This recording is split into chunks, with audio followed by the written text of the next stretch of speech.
Welcome, everyone. Thank you for joining us for the webcast Diversity Blueprint 2.0, Future-Proofing Your Strategy to Gain Buy-in and Maximize Impact, sponsored by Brooks Consulting. This webcast has been pre-approved for HRCI and SHRM credits. Please be sure to attend the complete webcast in order to receive your credit. You'll receive an email from hr.com within 2 business days, which will include the certification credit information. You may also log into your hr.com account and view the credits that you've received. If you have any questions during the webcast, click on the Q&A in your webinar controls and type them in. And now it is my pleasure to turn it over to LaKisha Brooks. Hi, everyone. Welcome. Thank you so much, Michael, for the introduction. I'm LaKisha C. Brooks, Managing Partner for Brooks Consultants. So if you could do me a favor and drop into the chat where you're from. I'm coming to you from Atlanta, Georgia. As I told Michael, I just got off a plane for an L&D conference in New York. So I am super pumped, super excited. And I'm so excited to be with you all here today to talk about diversity, equity, inclusion, and the blueprint. Oh, somebody's from Valdosta. I am from Valdosta, my hometown.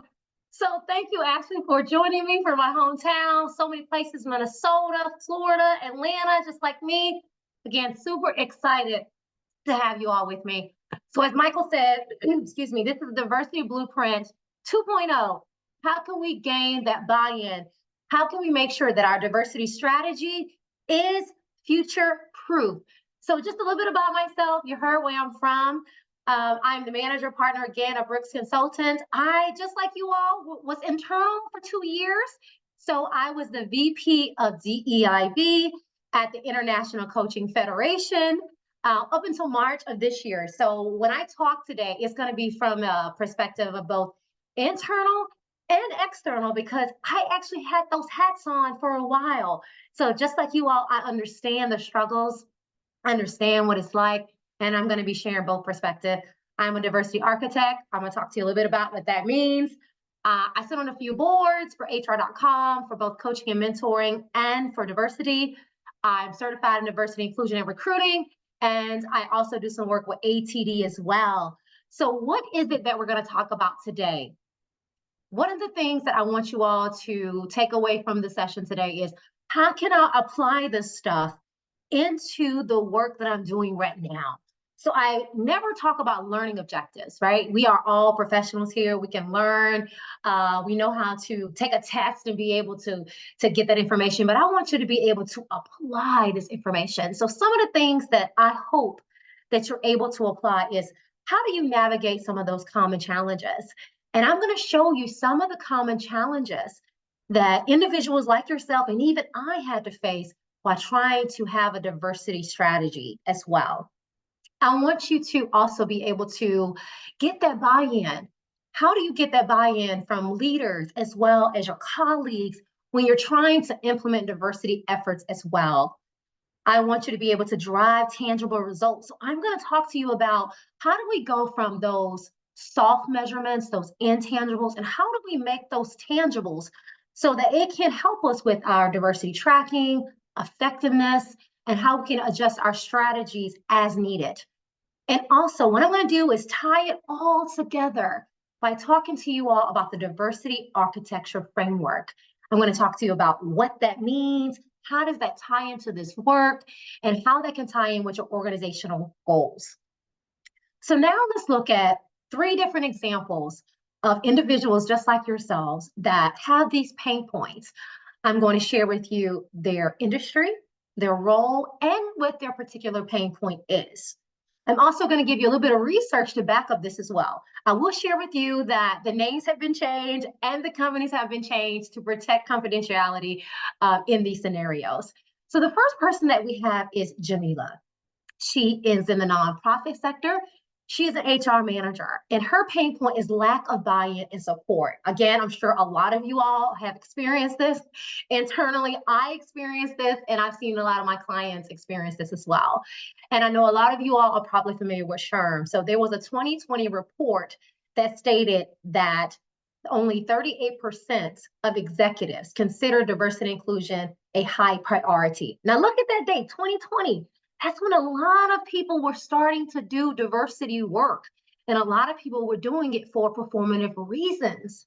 So we're going to talk about how do you now, 4 years later, try to get that buy-in. So in Jamila's case, she was facing significant resistance from executives who were not fully convinced of diversity effectiveness. She expressed some of her concerns with her colleagues and other managers, and she believed without the endorsement of her executive team that some of those meaningful initiatives that she wants to do really won't happen that can benefit some of the employees. And she's worried about if they miss out on this opportunity, that they will miss out on some valuable contribution as it relates to things like employee satisfaction and retention.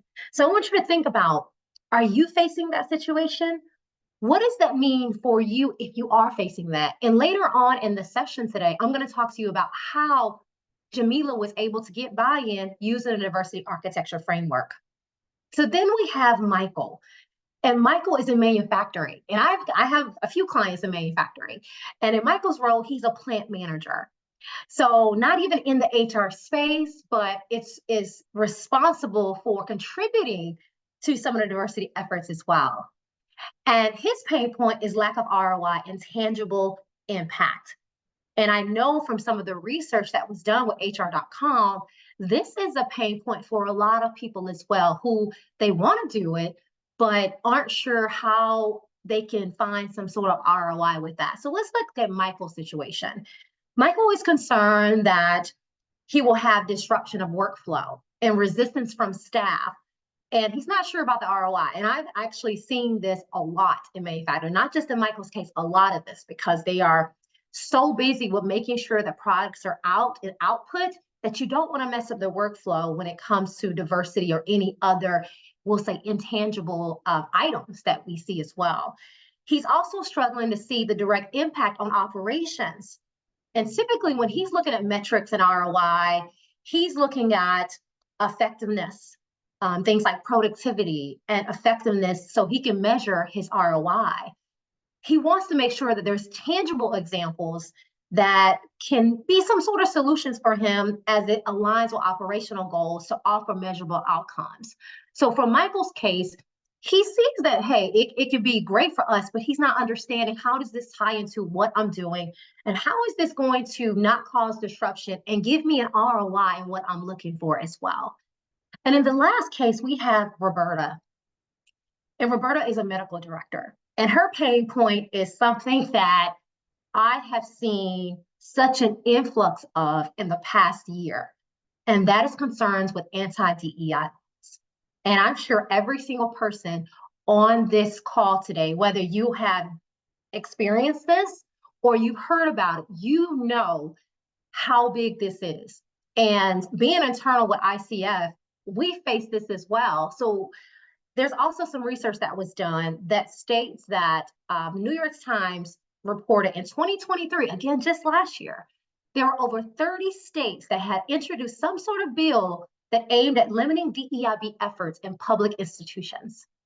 30 states, that's over half of our states that have implemented some sort of anti-DEI related type of efforts. So this is really impacting a lot of public sectors as well, and especially in a public healthcare facility like Roberta. So let's look at a little bit more of her pain point. Again, she acknowledges that it's important for her to do this type of work, but she's really concerned with the recent the anti-DEIB laws, as well as some legal compliance as well. She is also very concerned about the legal risk, the potential backlash, and maintaining the balance between the compliance and promoting diversity. And she wants to make sure that she has diversity strategies that will mitigate legal risk while also fostering inclusivity. It's very interesting. As I shared with you all, I was just in New York for a L&D conference, and someone pulled me to the side, and she's in the financial sector, and she shared with me that she's having this exact same pain point. She says, I want to do diversity stuff. With all the bills and everything like that, I really have no clue what to do or how I can do this. So this is not just healthcare that's facing this. Again, you see financial institutions. I worked in the membership organization. We faced it. We're seeing a lot of different organizations face this particular pain point. So before I get into the solutions and how they can maximize the results and how they can make sure that they are getting that buy-in, I want to talk to you about the diversity architecture framework, because this framework was designed to be able to help people like Roberta, Michael, or Jamila to be able to get that buy-in. And as we saw from the research earlier, if you were able to attend the earlier session, we're seeing that it is going in a different direction when it comes to diversity. We have to be able to understand how to get that buy-in, how to align it to our goals, how do we align it to the strategy? And the diversity architecture framework is a strategy that can future-proof whatever it is that you're dealing with, whether it's these three things or you simply don't know where to start. So let's look at that. Diversity architecture framework. First, how did it come about? So as I share with you all, I have been internal doing DEIB work. Before that, I was external. So I had the pleasure of seeing what it looks like from the inside and outside as well. I also had the pleasure, or sometimes not the pleasure, of seeing how things had shifted in 2020, where we were seeing a lot of performative allyship, a lot of performative work. We see a lot of people saying, hey, it's the right thing to do. Let's do it. Now, is there anything wrong with doing the right thing?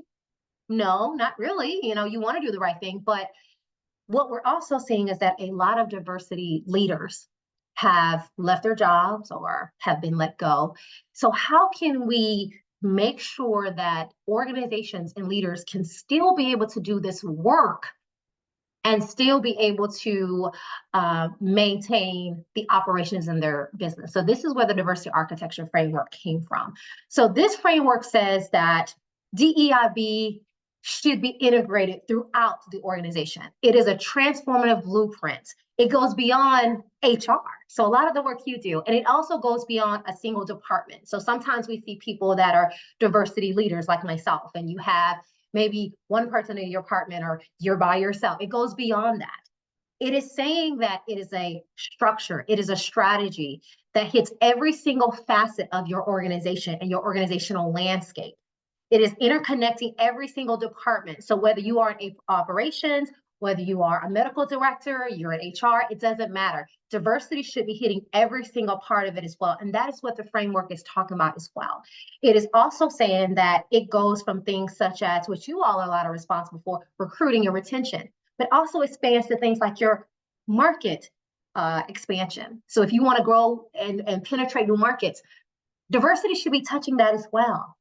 It also extends beyond the conventional approach of diversity that says it's the right thing to do. It goes beyond that as well. It's about meaningful change.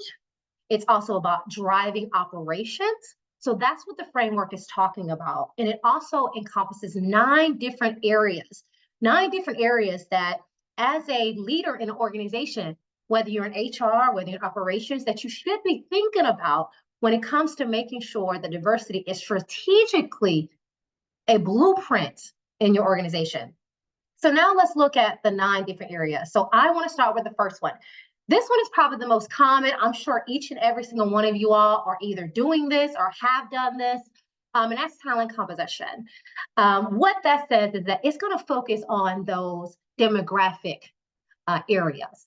But I also want to share with you that it should be going beyond race and gender, those first different layers of diversity. Consider things like diversity of idea or thought.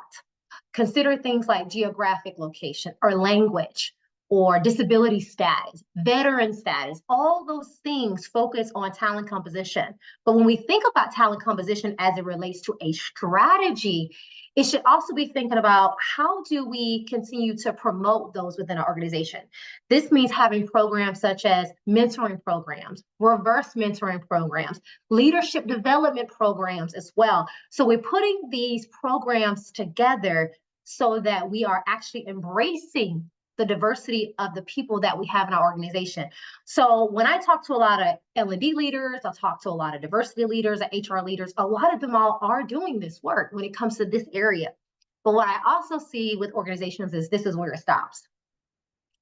We are doing our HR data analytics. We see we have this many people and this is what we're going to do. I have had clients that have done that. They said, hey, we saw we need a person of color, so we're going to hire that person. And I'm like, we have to go beyond that to see exactly how this fits into your strategy.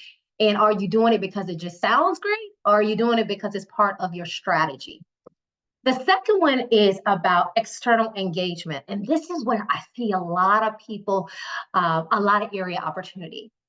This means things like tying it to productivity, your market expansion that I talked about earlier. Are you trying to have different services and products as well? A lot of people don't think about diversity that way. If you're thinking about diversity of your products and services, what you're offering to your clientele, that's part of diversity as well. What about your customers, your clientele?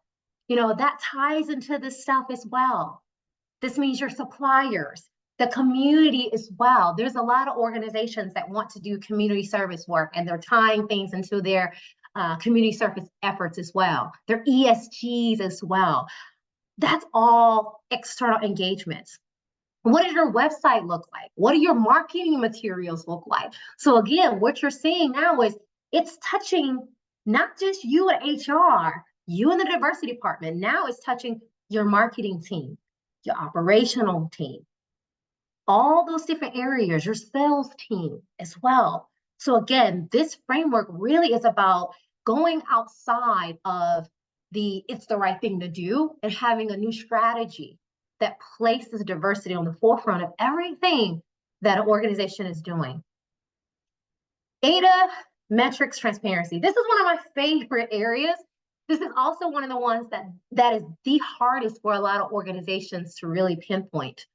So I always ask individuals, what is your data showing you? Is it telling a story of your diversity work and efforts? And I'm telling you, this is probably the most important as we think about the blueprint and the future of diversity. The data is imperative to getting that buy-in. And I'm going to talk a little bit about that in a second when we look at our case studies. But you have to be able to have that data. How are you tracking your diversity work? I talk to organizations and I'll say, hey, what about your scorecard? Like, I don't have a scorecard. So how are they knowing that the work that you're doing is effective? And then when you're also doing your diversity tracking, are you tracking different departments? Okay, sales team, let's talk about your market expansion or your client acquisition. All of that is part of it as well. You want to know what's going well, what's not going well as well. You also want to partner, again, with all your departments to gather their data as well.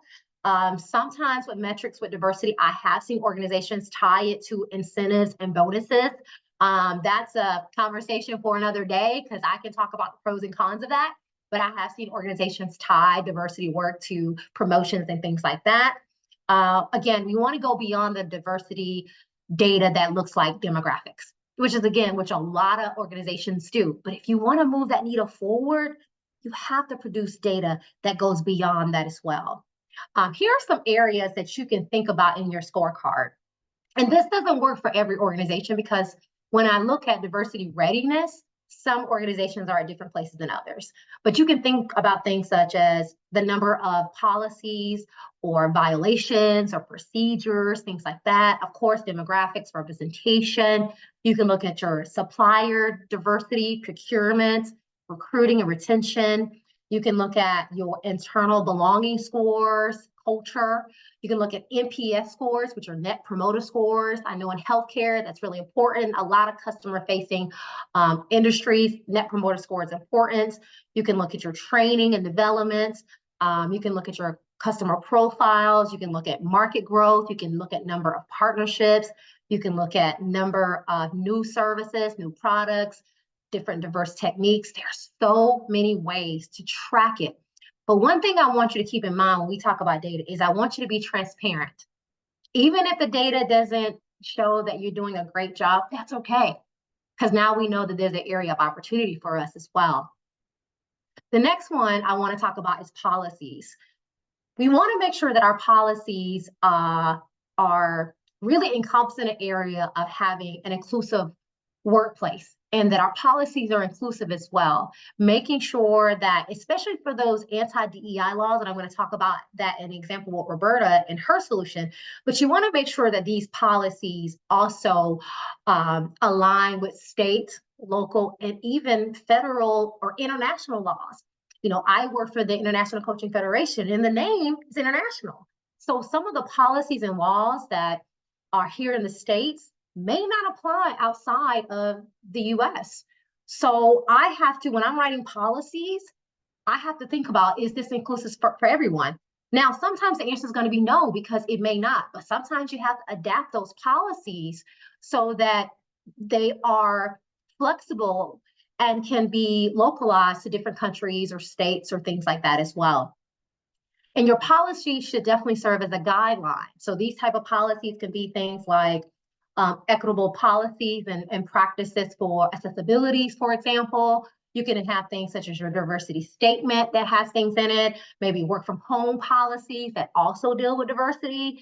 You can do things like access to maybe the internet or paying things for people. Do you want to pay for some people's internet usage at home? Do you want to pay for some people's cell phones? All those things are equitable policies. Who's going to have their cell phone bill paid for? Who's not going to have it paid for? Things like that we have to think about when we talk about creating those policies as well. Training and change. So as I stated, I was just at an L&D conference. L&D is one of my favorite areas. And training is probably outside of talent composition, one of the most common areas that we see for diversity.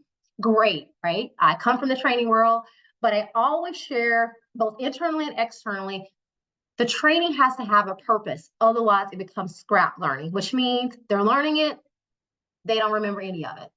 They're learning it, they have no idea how to apply it to anything that they do. So when you are creating that diversity training, that unbiased training, which is probably one of the most common trainings we've seen, what problem is it solving? What behavior is it changing?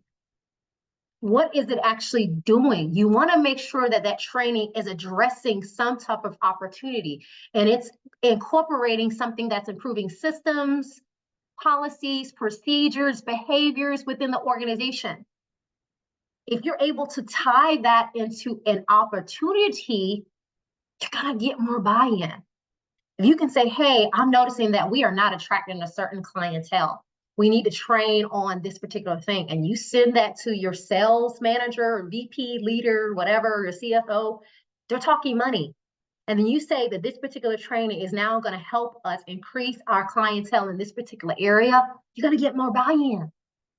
That's how training should be implemented into your organization as it relates to diversity training as well. And so I was just, again, at the conference yesterday, and some people were like, I don't know how, for example, emotional intelligence. Well, how does emotional intelligence impact your organization? If people don't have trust, maybe they're not as productive. If people don't feel like they can have trust, maybe they're calling out because of their wellness. So now you say, hey, we're going to do an emotional intelligence training, and we're going to isolate and see how impactful this training was. And we're going to see, does that relate to less time people are taking off? So now there's a direct correlation to something tangible. That's what you want your training to do as well. So let's go with number 6. Another one that's pretty common. We see a lot of belonging surveys. I've done them as well. We want to make sure that our culture is one that is psychologically safe. So if you want to learn more about psychological safety, I definitely recommend Amy Edmondson or Dr. Tim Clark. Both have fantastic resources on psychological safety, but it fits right there in number 6. You want to make sure that things are equitable, make sure people feel as though they're embraced, people want to show up to work. This includes things like employee experience, which is different than employee engagement. Engagement means their engagement to a particular job or the organization, while the employee experience is that time between the time you recruit them to the time that they're an alumni. And things like Glassdoor and other areas will show you that your past employees are also people that help you recruit. So that's what that culture means. Are they someone that once they leave, they're like, this place sucks, this place is not equitable, it's not fair, I don't like it? Or are the people that say, hey, even though I don't work there anymore, it was a great place to be, they cared about us, I felt as though I belonged, but I needed other opportunities, but I would recommend it for anyone. That's what organizational culture looks like as well. And also about wellness. And I don't just mean mental wellness. There's financial wellness, there's social wellness, there's so many things. And one last nugget I want you to think about when we talk about this area is Maslow hierarchy of needs. At the very top of that is self-actualization. And we want people to get to that top. But in the middle is something called esteem needs and belonging. And when I surveyed managers, most of them said they had the hardest time with that because they're so busy trying to make sure that people get their job done that they're missing that area. And number 6 is showing us we have to, especially as we see the shift in the organization between different generations, number 6 becomes more important as well. So let's talk about readiness for change. When you talk about DEI, as I mentioned earlier, it is transformational. So you have to be able to transform something, which means you're changing it. And when we talk about readiness for change, that means are we ready to adapt to what's coming? What is on the forefront of what's happening in the workforce as well? How are we able to adapt to those different perspectives? As I just mentioned, we are going to see a shift in generations. Is your organization ready for that? Studies have shown us between the next year and 3 years, there will be more Gen Zs in the workplace than we see baby boomers. And that mind shift needs to take place in organizations. How you manage, how you lead, how you operate. The question is, are you ready for that? AI, it's here. Technology, it's here. It's not leaving. Are you ready for that change? Are you making sure that technology is ready for everybody? Are you making sure it's accessible for everybody? How is AI being used? Are your policies around that equitable as well? That kind of stuff is coming. Also, you have to be able to make sure that you have things like the feasibility to make this change, the desire and the ability to do it. Because if you don't have any of that, the change is going to happen. And it's also important, are you ready to make the necessary changes as we start to see for things like disabilities? Neurodisability is there. It's always been there, but now it's really in the forefront. So are you ready to make the necessary changes for things like persons with disabilities as we're starting to see the shift in that as well? And next is strategic goals.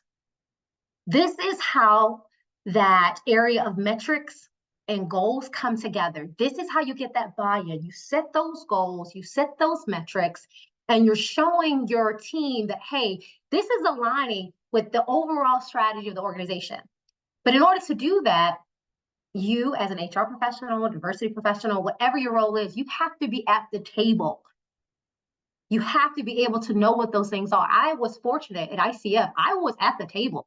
If you looked at our functional accountability chart, it was CEO, COO, and then there was diversity. I had that voice. You have to have that voice to know what those goals are as well. And then you make sure that in every single one of those strategic goals for all of the organization, diversity should be in there. It needs to be in there some way, somehow, in every single thing that you're doing as well. So in order to be able to make sure that it's all across the board, you have to make sure, again, that you're at the table. Even if it's not you, somebody with that diversity lens that's coming in there and talking about, hey, I learned about diversity architecture framework, and I need to make sure that we're highlighting all these different areas as well. So I've met HR leaders who will sometimes say, hey, so-and-so at this organization, what are your diversity goals? I want to do that. Well, is that effective? No, because what that person's doing is aligned with their strategic goals and their organization. That may not work for your organization. So you don't want to copy and paste other people's diversity goals because they sound great. They need to align with what you're doing so that you can get more buy-in. So if you come to your CEO or your CFO and say, hey, I want to do this, but it has absolutely nothing to do with the strategy of the organization and where the organization is going, more than likely you're going to get a no. So that's why you have to make sure you understand the organization goals and make sure they're all cascaded down and they all are touching diversity at some point as well. And the last one is accessibility. This is a big one. We're seeing a lot of organizations now focusing a lot on accessibility inclusion. As a matter of fact, our federal government now changed it from DEI to DEIA, which has been here for a while. But if you are able to, if you're in the government sector, you know the DEIA is aligned because of accessibility as well. And I'm seeing other organizations adopt that as well. I've seen B with belonging, I've seen A, But with all of that, you need to make sure that accessibility inclusion is there. You want to be able to have an organization that's understanding the benefit of that diversity lens of accessibility as well. And I spoke earlier about neurodiversity. There is a benefit to having individuals who are neurodiverse in your organization. But you have to tap into that as well, making sure you're adhering to all the policies and guidelines, because there are, especially depending on your size of your organization, that you have to adhere to, laws and policies you have to adhere to as well. Even if your organization isn't required to do so, you just want to make sure you have that as well. So you have, like, your website, is it WAG accessible as well? And depending on the country, there's different accessibility website policies and laws that you want to adhere to as well. That's things like making sure that your meetings are accessible, your websites, your events that you're doing, making sure you're having all these things in place so people that have disabilities feel as though that they're included in your meetings, your events, and your organization, and they feel as though they belong. And depending on what study that you read, it shows that up to 20% of the population has some sort of disabilities. That's a lot of people. And we want to make sure that we're focused on all those areas. Now, I know that some people may be thinking, this is a lot, LaKisha. 9 different areas. I mean, it's a lot to think about. But that's exactly why I said it is the future. Is the blueprint you want to put in place, because if we're doing diversity the way that it should be, it's not just, hey, let's do some diversity trainings, right? It's not just let's track certain demographics. It is a whole process that we should be thinking about and doing when we talk about diversity and a diversity strategy and aligning it with the organization as well. So the next question is, okay, LaKisha, this is great. How do I actually implement this into my organization? So let's look at the implementation plan for this framework. The first one is leadership, commitment, and buy-in. You have to gain that buy-in from them. And I talked a little bit about how to do that as well, tying it to the metrics, tying it to the goals, tying it to the needs of each of those department leaders. Hey, sales team, marketing teams, ops teams, tell me some of your needs. Okay, that sounds like it's a diversity need, and it sounds like it falls into the framework. Let me tell you how I can help your need. You, as an HR professional, diversity professional, you are an internal consultant. So you have to determine what is it that everybody needs. So that's how you get your buy-in. And then when you say, hey, manager, now I've gone to the executive and I've gotten buy-in from all of them, now they're your champions. Even more buy-in as well. You communicate the architecture framework. You let them know we're not just talking about one area. If you show them, look, we're looking at 9 different areas of the organization and how we need to make sure diversity is infused in what you do, you get more buy-in and say, hey, we want to do some trainings, or we just want to focus on certain demographics as well. The next thing you want to do is have that baseline measurement. Now, we do have a diversity readiness assessment that we encourage organizations to do to kind of see where you are. Just gives you a benchmark. You know, where are we? And I tell organizations, don't just do the readiness assessment, tie that along with other stuff as well. We had a client, and we did so much research, not just an assessment, but we also looked at all of their HR data. Then we said, okay, operations, we need to see your clientele. What's their profile? What do they look like? What areas are you in? Where are you trying to go?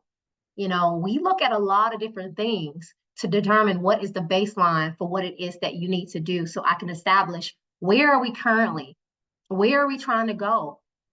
That's what we want to look at when it comes to the next area for implementation as well. You have to do that research. And I will tell you, there are times when, for both internal and external, it's taking anywhere from 3 to 6 months to do that research. The assessment, you know, takes a few days, but even then you have to analyze the assessment, and then you pull all these other data areas, and now you're talking about weeks and months of data. And then what I encourage people to do, some fancy little white paper and presentation and dashboards and all that stuff. Let the data talk for you. Remember, let it tell a story. We talked about it in the framework as well. The next thing we want to think about is the continuous improvement. This means implementing a feedback mechanism for ongoing assessments.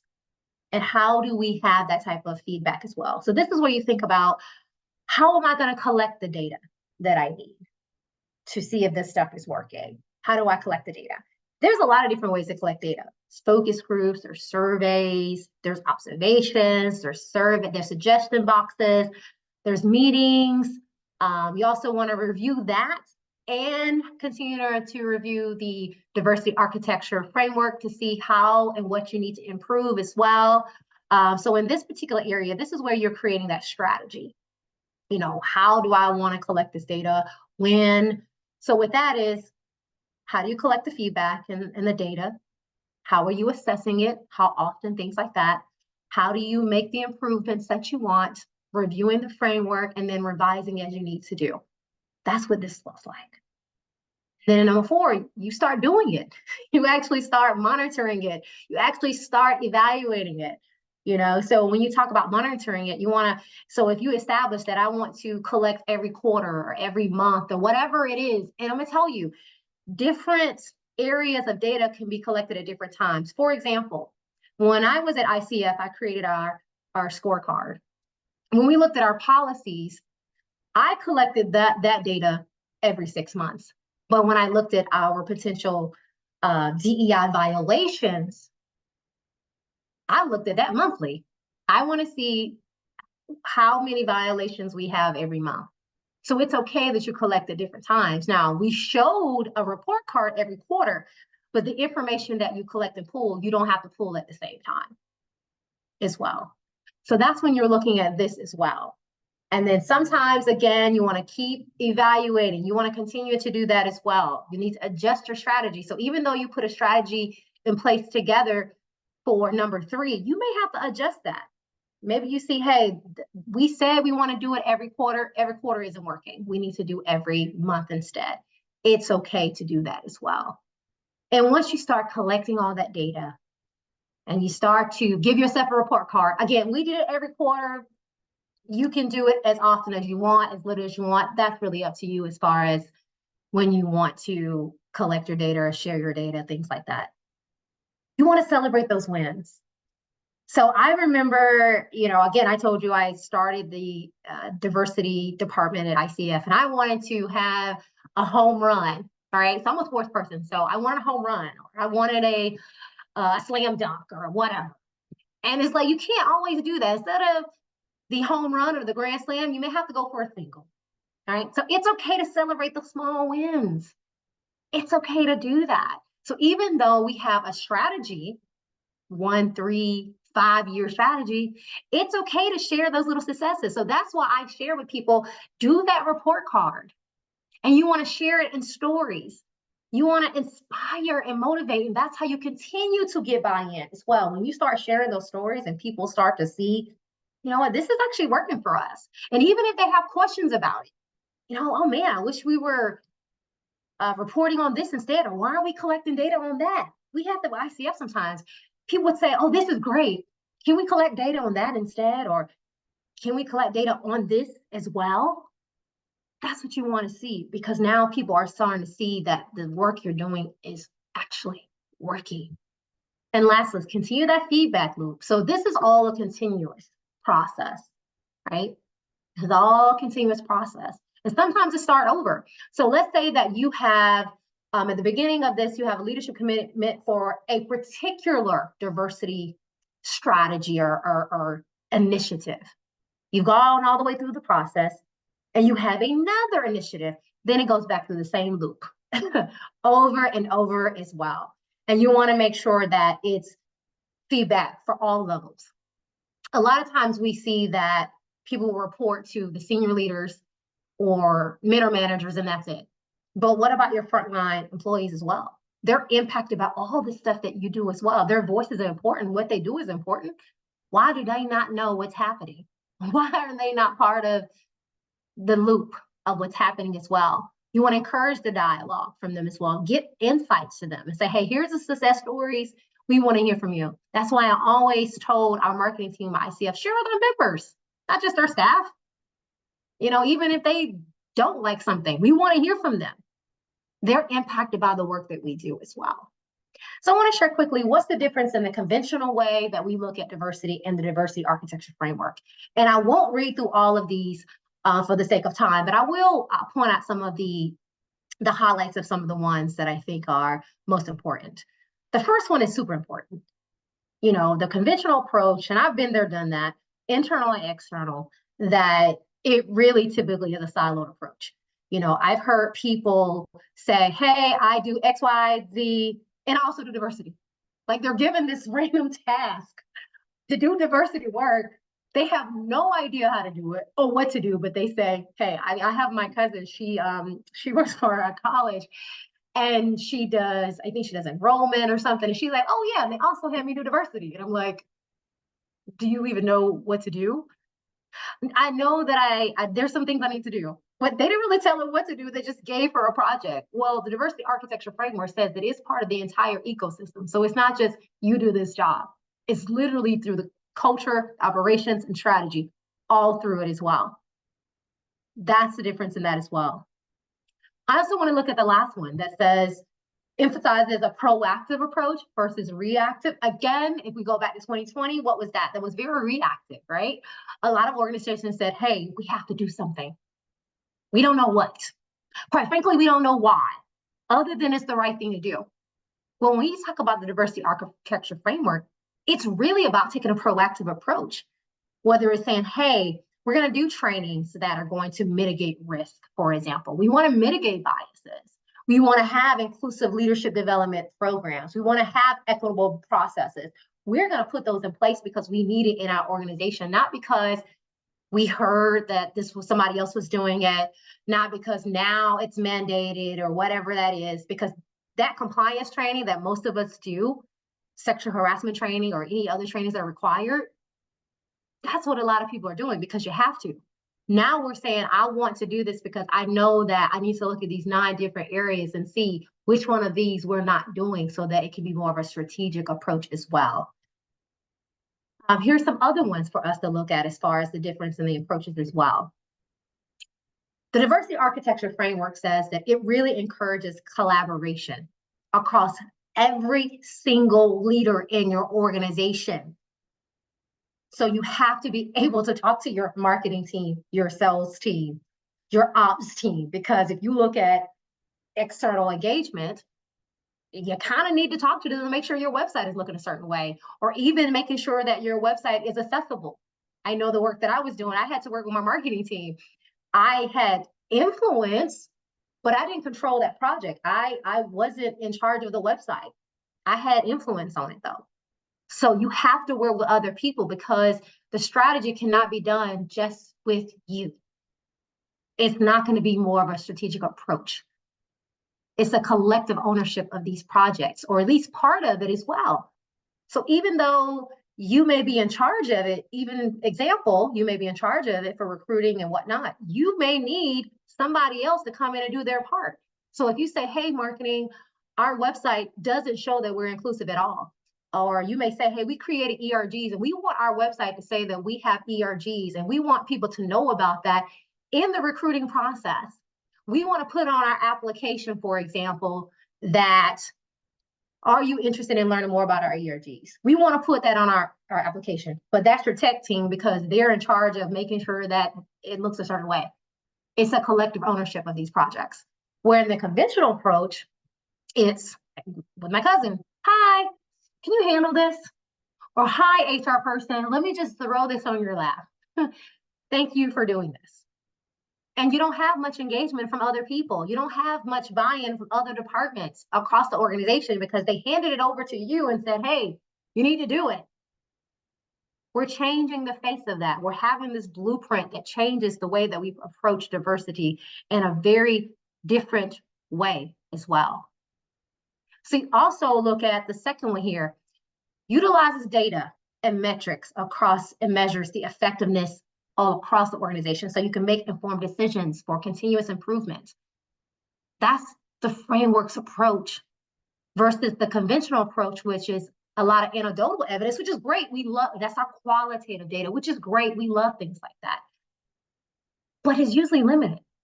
We had this many people show up to our training. It was great. They loved it. By the way, if you're an LED person, we look at that as Kirkpatrick's level 1 and 2. They liked it. They showed up. They took a little test at the end. They know how to do it, right? We want to go beyond that. That's the conventional way of doing stuff. Or we said, hey, we have this many persons of this demographic group. That's what we do. But there's no really robust evaluation process. There's really no connection to the impact or ROI. So it falls flat. The work you're doing, you're like, I feel like a hamster in a wheel. I'm just going round and round. So if we take the approach of the diversity architecture framework, we're having more robust data. We're having a scorecard. And our scorecard is more than just demographics. It's showing our partnerships. It's showing our client acquisition. It's showing our NPS scores. It's showing all these different areas. It's showing our violations in different areas as well. You know, like say you're in manufacturing, you may show the number of shrinkage or the number of errors that you have had that's decreased since you put in a strategy as well. There's so many different ways to measure as well. And the last one I want to talk about is the diversity architecture framework encompasses 9 different areas. And in those 9 different areas, you're looking at things such as leadership commitment, DEI infrastructure, talent acquisition, performance management, supplier diversity, community engagement, change management, data analytics, accessibilities. You're looking at so many different areas and a strategic approach versus the conventional way that doesn't really have a comprehensive framework. It's very limited in what it focuses on. It's very limited in what it looks at as far as diversity is concerned. That's why you have so many people that are maybe saying, hey, I don't want to do diversity. It's so polarizing.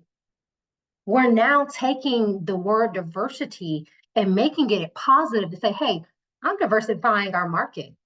I'm diversifying our clientele. I'm diversifying the ideas that come to the table. So we have a certain advisory board that's not just made up of what we look like in diversity. I have different educational background. I have different perspectives. We're turning around the idea of diversity. And I've had conversation with people on social media, and one guy was like, I didn't think about it like that.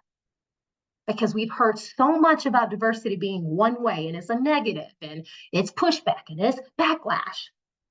DEI means die. We're changing the landscape of that as well. So now the last thing I want to do is, how did this help these 3 people? So Jamila, she adopted the areas of the readiness for change. So again, when you're looking at the framework, you don't have to focus on all 9 areas. This is why I encourage people to do the assessment, see where you fall. And you may say, we are great in 4 of these areas. We're just going to focus on these 5. So in Jamila's case, she saw that she needed to focus on readiness for change and talent composition of the diversity architecture framework. She was able to address the skepticism of her executives. What she did was she did a very thorough analysis that showed that certain demographics were dissatisfied. And she showed them that with those state interviews that she did, with their research, that there's a likelihood that they're going to leave. So she was armed with those findings and showed them, hey, if we don't do something, we're going to lose talent. Let me tell you what this costs us. And I know this because I had state interviews and I did research, and I'm telling you, they're going to leave. So with that, she was able to show the potential of losing them as well. So with that, she decided to have blind recruiting and enhanced mentoring program, and she had tangible results, 12% improvement in retention rates among that particular dissatisfied group. And she noticed some increase in the employee satisfaction as well.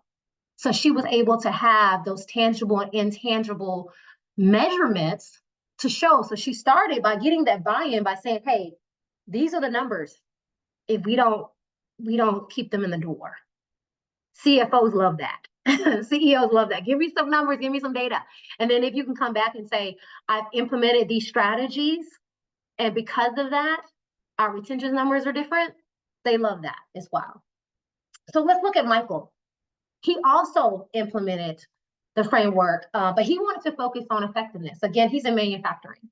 And so he decided, let's have a group of people to come up with decision-making process. Okay, so I want different diverse ideas of how to handle problems. how to focus on increasing production and productivity and things like that. Again, it had nothing to do with that first level diversity, which is what we look like. It was more so, I want people to come to the table with different ideas. And so with that, he was able to streamline a great decision-making process that reduced production bottlenecks and increased workflow effectiveness. And he was able to have a 20% increase in production effectiveness in the first 6 months. So remember, his problem was, I need to tie this into production or some sort of tangible effectiveness for me to do this. And he took the approach of, let me think about the area of thinking about a diverse way of thinking versus, again, the first level of diversity, which is what most people think about, which is those demographics like race, gender, sexual orientation, things like that. He thought about it from a different perspective, and you have to when you want to think about ROI as well. And then lastly, we have anti-DEI laws. So Roberta decided to focus on the areas of the policy pillar. That was her focus, that was her area.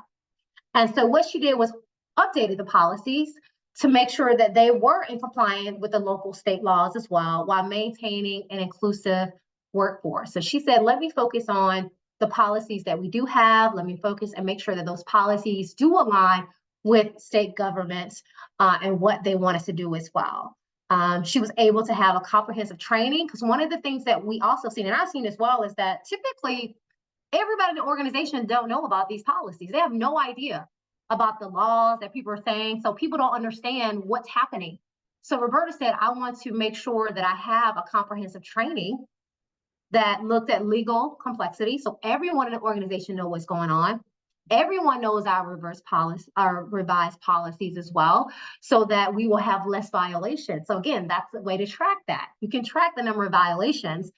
And what she did is say, hey, I want to put in a training that changes behavior, that also changes production and productivity, and it changes things. She also focused on that as well. So with this feedback mechanism that she created and fine-tuning her policies, she was able to see a 15% improvement in policy adherence, and led to 15% in policy adherence and demonstrated DEI policies as well.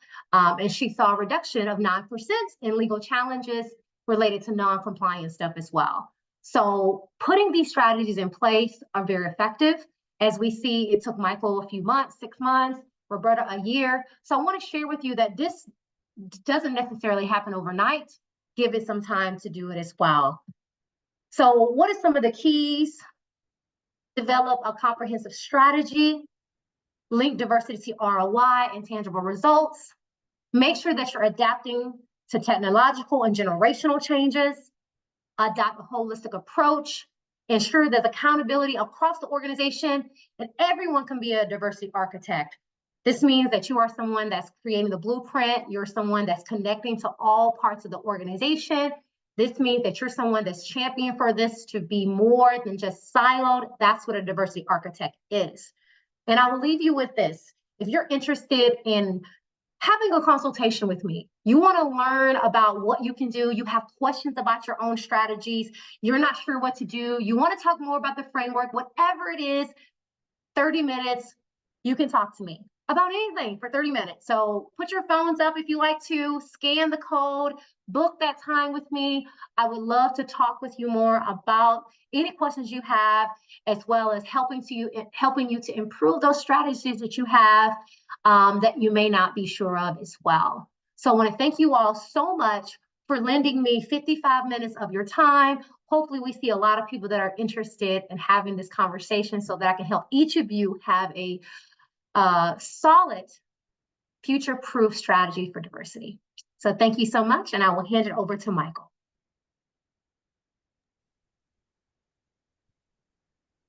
Perfect. So this concludes our webcast for today. I'd like to thank everybody for joining us, including our presenter, LaKisha C. Brooks. If you would like to view this webcast again, the recording and slides will be available on hr.com on our archived webcast page. Check your hr.com account for your credits. They will arrive within 2 business days. We also send out an email with the credit information. I would also like to remind the audience to fill out a quick feedback survey that will open on a new tab on your screen. It only takes a few minutes, and your valuable input is key to improving the quality of our webcasts. To join the next session, click on over to the hr.com event auditorium. We hope to see you there. Enjoy the rest of the event. Bye, everybody.